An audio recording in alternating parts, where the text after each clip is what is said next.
Hello students, आज हम सामान्य संतुलन के बारे में पढ़ेंगे।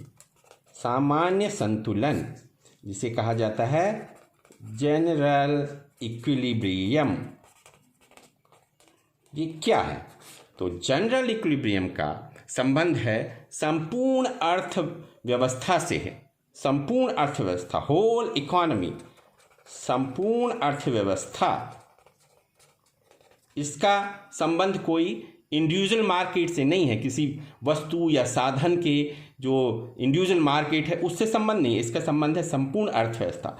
और इस संपूर्ण अर्थव्यवस्था में जो मांग है, जो मांग और पूर्ति के साथ कीमत, मांग, पूर्ति और कीमत, इसका जो व्यवहार है संपूर्ण अर्थव्यवस्था के लिए, उससे ये आपका सामान्य संतुलन का संबंध है।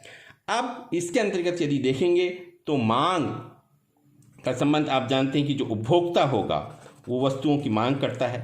तो सामान्य संतुलन की हम बात कर रहे हैं संपूर्ण अर्थव्यवस्था के लिए, इसका मतलब उपभोक्ता का संतुलन की हम चर्चा कर रहे हैं। उपभोक्ता संतुलन होगा, कंज्यूमर इक्विलिब्रियम होगा। और कंज्यूमर इक्विलिब्रियम का मतलब है, आप लोग जानते हैं कंज्यूमर बिहेवियर आपने पढ़ा था। कंज्यूमर बिहेवियर के अंतर्गत माइक्रो इकोनॉमिक्स में आपने पढ़ा कि उपभोक्ता जो है अपनी जो संतुष्टि है या अपनी यूटिलिटी है उसको मैक्सिमाइज करना चाहते हैं। तो कंज्यूमर के मतलब इसका संबंध है संपूर्ण अर्थव्यवस्था में जितने भी उपभोक्ता हैं वो अपनी यूटिलिटी को मैक्सिमाइज करना चाहते हैं। जब उनकी यूटिलिटी मैक्सिमाइज होगी तो सामान्य संतुलन होगा। दूसरी चीज़ जो पूर्ति है, पूर्ति जो करते हैं वो उत्पादक वर्ग होता है, जो वस्तुओं का उत्पादन करता है। तो ये भी संतुलन में होना चाहिए, ये भी संतुलन में होना चाहिए।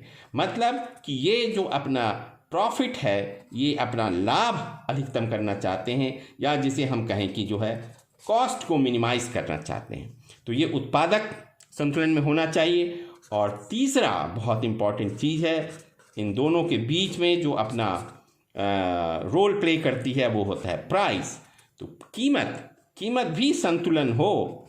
तो कीमत में संतुलन का मतलब है कि ऐसी कीमत जिस पर कि बाजार खाली हो जाता है, बाजार क्लियर हो जाता है, ना वहाँ पे एक्सेस डिमांड होती है, ना वहाँ पे एक्सेस प्रोडक्शन होता है।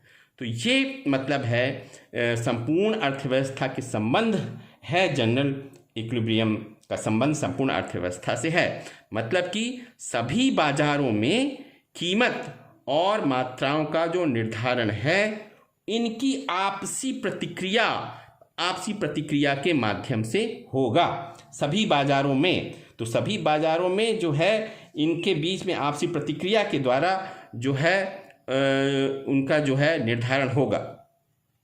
तो सभी बाजारों का क्या मतलब है? सभी बाजारों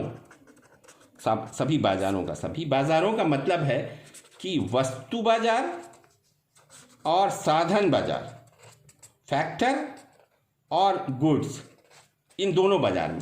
तो सभी प्रकार की वस्तु बाजार और सभी प्रकार के जो साधन बाजार हैं, इसमें कीमत और मात्राओं का निर्धारण उनकी आपसी प्रतिक्रिया के माध्यम से होगा। इसमें एक महत्वपूर्ण बात कि यहाँ पर ये जनरल इक्विलिब्रियम के अंतर्गत कोई एक्सेस डिमांड नहीं होगी। ये एक बहुत महत्वपूर्ण कंसेप्ट इस जनरल इक्विलिब्रियम में है। There will be no excess demand. इसका मतलब है कि यानी एक्सेस डिमांड इज जीरो है। मतलब कि डिमांड एंड सप्लाई, उस पे जो है मांग और पूर्ति दोनों बराबर हैं उस कीमत पे। इसीलिए जैसे आप देखते हैं कि ये आपने देखा था एक कि ये संपूर्ण अर्थव्यवस्था की मांग है, डिमांड कर्व है, और ये जो है संपूर्ण अर्थव्यवस्था के लिए आप देखते हैं कि सप्लाई कर्व है। यहाँ पे क्वांटिटी है एक्सेस पे, यहाँ पे प्राइस है, और ये एक जो है कीमत, ये एक इक्विलिब्रियम पॉइंट आप देखते हैं कि ये इक्विलिब्रियम जो पॉइंट है, ये जो है एक, जिसे हम कहें कि एक स्टेबल इक्विलिब्रियम पॉइंट है, एक स्टेबल प्राइस है ये। और इसका मतलब है कि इस कीमत पर ना एक्सेस डिमांड है, ना एक्सेस सप्लाई है। तो ये जो है, ये जो एक ग्राफ है, ये समान रूप से जनरल इक्विलिब्रियम को बताता है। और ध्यान रखें कि पहले मैंने ये भी हम लोगों ने कहा था, जब हम लोग वेलफेयर इकोनॉमिक्स पढ़ रहे तो हमने कहा था कि कोई भी इस प्रकार से कॉम्पिटिटिव जो इक्विलिब्रियम होता है, ये जो कॉम्पिटिटिव इक्विलिब्रियम है, ई पॉइंट है, ये आवश्यक रूप से परेटो ऑप्टिमम भी होता है। तो इस प्रकार से ये आप देख सकते हैं कि ये सामान्य जो संतुलन है, इसके बारे में जो है सबसे पहले जो है 1874 में वॉलरस ने जो है एक किताब लिखी थी 1874 में। उन्होंने लिखा था कि एलिमेंट्स ऑफ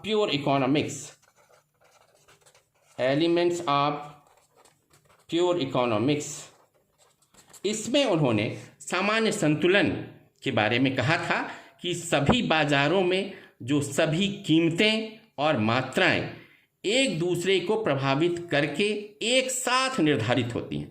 तो सारे बाजार में जितने भी बाजार हैं, जितनी भी वस्तुएं हैं, उन सभी बाजारों में, और जो साधन बाजार है वहाँ पर भी, वहाँ की जो कीमतें और मात्राएं होंगी वो एक दूसरे को प्रभावित करके निर्धारित होती हैं।